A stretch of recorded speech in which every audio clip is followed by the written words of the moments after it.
Tumeona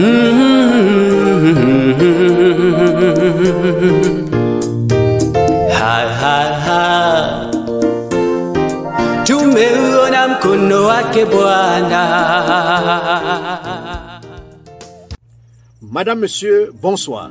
C'est vendredi, bienvenue à votre programme US et les vendredis. C'est avec joie que je vous retrouve autour du thème que j'ai proposé ce soir, de la moquerie à l'étonnement.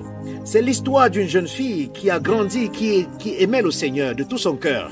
Mais pendant qu'elle grandissait, elle a eu des difficultés à l'école. Elle a échoué le probatoire 5 fois, elle a échoué le bac 6 fois et après, elle n'a même pas pu fréquenter, elle tournait en rond et c'est ainsi que l'âge avançait. Mais à un moment donné de sa vie, les parents s'inquiétaient tellement, on lui a demandé, mais va trouver même un homme qui pourra te donner de l'enfant. Nous ne voulons pas vieillir sans avoir de petits-enfants. D'ailleurs, elle était la fille unique. Mais que non, elle a dit à ses parents, j'aime le Seigneur de tout mon cœur et il se souviendra de moi. Parce qu'il dit dans les Saintes Écritures qu'il se souvient de tous ceux qui ont sa crainte et il bénira ma vie. Oh, elle a été l'objet de railleries de ses amis, de ses camarades qui ont eu les examens et qui ont évolué. Elle a été l'objet des railleries de ses parents et même de la famille nucléaire.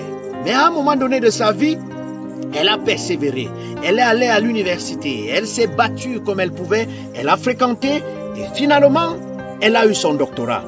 À l'année où elle a soutenu son doctorat, le Seigneur l'a visitée. Il y a eu un jeune homme, puisqu'elle priait toujours d'avoir un homme qui a la crainte du Seigneur. Il est venu vers elle et lui a fait la cour. Finalement, ils se sont mariés et elle s'est mariée dans la crainte du Seigneur et Dieu l'a bénie avec des enfants. Aujourd'hui, elle est professeure. Mes chers amis, de la moquerie à l'étonnement, il y a une histoire aussi similaire dans les Saintes Écritures. C'est Jairus qui vient voir le Seigneur, qui plaide au Seigneur, s'il te plaît, ma fille est en train de mourir, viens à la maison. Dieu lui dit, allons-y. Mais sauf que sur le chemin, il y aura un incident. Il y a une femme qui perd le sang, il y a de cela 12 ans, qui interrompt Jésus et elle a aussi besoin de la guérison. Elle intervient dans cette histoire. Mais pendant que Jésus règle le problème de cette jeune femme à la perte de sang pendant 12 ans, les messagers viendront de ce Jairus en lui disant « N'importune plus le maître parce que ta fille est décédée. » Et Jésus se tourne vers lui et lui dit « Crois seulement, ta fille dort. » Et quand Jésus arrive à la cour, il dit qu'il va réveiller la fille. Et au verset, je suis dans le livre de Luc chapitre 8, le verset 53. Et il se moquait de lui, sachant qu'elle était morte. Quand Jésus veut intervenir dans ta vie, les gens se moquent. Ils disent qu'il n'y a plus de solution. Mais sois sans crainte. Crois seulement au Seigneur. Fais-lui confiance et il agira dans ta vie. Jésus est entré avec les parents de l'enfant et quelques disciples. Et il a prié et l'enfant s'est réveillé. Au verset 56, les parents de la jeune fille furent dans l'étonnement. Et il leur recommanda de ne rien dire à personne de ce qui était arrivé. L'étonnement, Dieu le fera toujours pour ceux qui le craignent.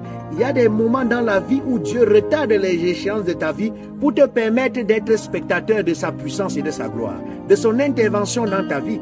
Parfois, Dieu retarde les circonstances et les échéances pour te permettre de voir qui sont des véritables amis. Le silence de Dieu n'est pas synonyme de l'oubli. Dieu peut arriver tard dans ta vie, mais il ne sera jamais en retard. Pour Jairus, il se faisait déjà tard, mais Jésus n'était pas en retard.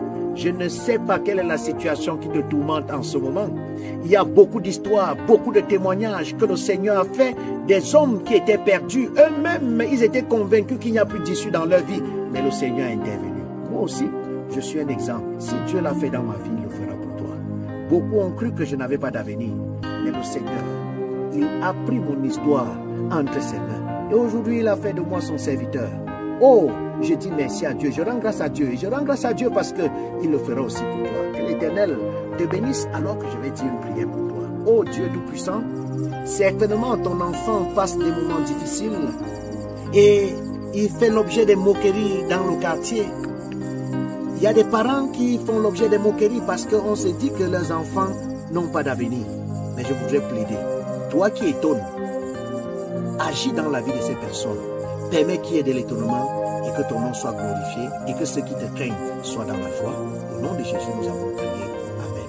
Mon frère, ma soeur, convaincu de ce que le Seigneur fera en sorte que les gens qui se moquaient de toi hier soient étonnés demain, je prie que tu restes dans une position d'attente, de conviction que le Seigneur n'abandonne jamais sa progéniture. Que l'Éternel te bénisse et à vendredi prochain.